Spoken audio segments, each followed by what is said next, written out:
Yung 100 isa pa lang yung ginamit namin. Kasi tinatry muna namin bago namin i-deliver. And naka 60 Hz na 220 output. Ito yung MPTT.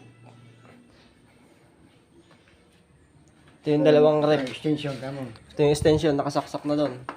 Teka, baka mahugot na tayo. Yan. Pinagsabay namin yung rep, dalawa. Yan, buksan mo parehas. Yan yung ito kinang. Ayan. Isa pa. Sabay. Ayan, sabay. Dalawang rep.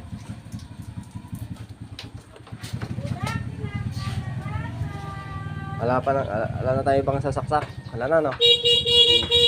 Yung mga microwave. Microwave. Ay, yung kuwan. Teka.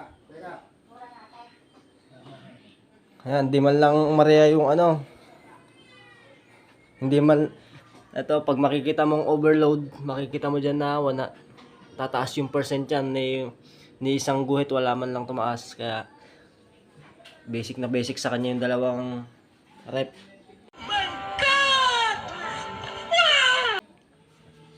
Saka ito yung board. I-assemble ko pa. Bukas, de-deliver na namin yan.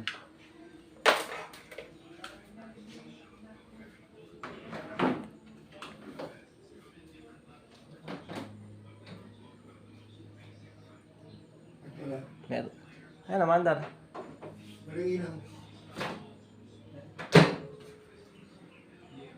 Ito. Yun, malakas. Malakas hihigop yung oven, malakas hihigop. Nag Q6. Rice cooker.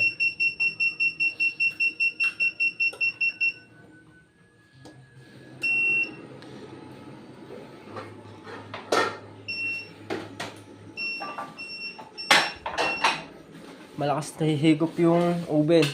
Hindi dapat lalagay doon. Mabilis na niya ubusin laman ng battery. Ayan, ito yung na-assemble ko. Ang linis ng pagkaka... Ito yung MPTT charge controller. Ito, kahit rep, kaya na din ito. Saka yung washing. Tinesting na din namin yan.